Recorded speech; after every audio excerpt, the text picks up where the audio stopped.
আল্লাহ তাআলা বলেন, এই জমিনে যাদেরকে দুর্বল ভাবা হচ্ছিল আমি আল্লাহ তাদেরকে ইমাম বানিয়ে দিলাম। তোমরা ভেবেছিলে দুর্বল, আমার কাছে তারা ইমাম। কোরআনের আয়াত। তুমি কি ভাবছো বেটা মুয়াজ্জিন দুর্বল না? মুয়াজ্জিন মানে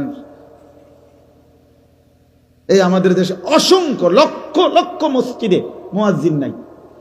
আজকে 200 বছর ধরে বুড়া বেড়া একজন আজান দেয়।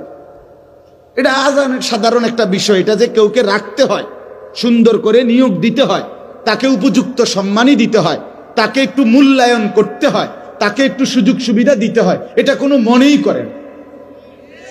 এই আজ 75 বছর উনার বয়স, 83 বছর উনার বয়স, ওই বেটা রেডিয়া রাখছে আজান দিতে। ও বেটা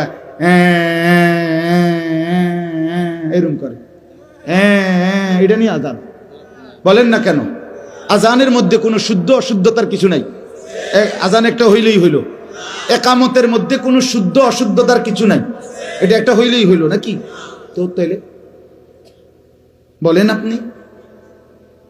এই জন্য আমার কথা সাফ, অনুপযুক্তকে রাখবেন কেন? উপযুক্তকে মূল্যায়ন করবেন না কেন? কথা বলেন না কেন? অনুপযুক্তকে রাখলেন কেন আর উপযুক্তকে মূল্যায়ন করলেন না কেন? ইনসাফ করেন। এই জন্য বাপ, আমার প্রথম কথা হলো এটা, আমি প্রতিদিন বলি, শুধু আমার একজনের ওয়াজের জন্য বলি নাই, সবার জন্য, সব সময়ের জন্য বলছি। আল্লাহর কথা, প্রত্যেকটা কথা মনোযোগ দিয়ে শুনতে হয়, কসম আল্লাহর। তাইলে ধীরে ধীরে জিন্দেগি বদলায়। যুবক ভাই তাহলে বদলায়।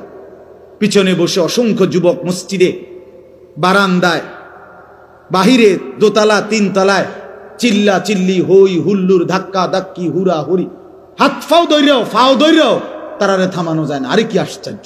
আরে তুই মুসলমানের বাচ্চা না?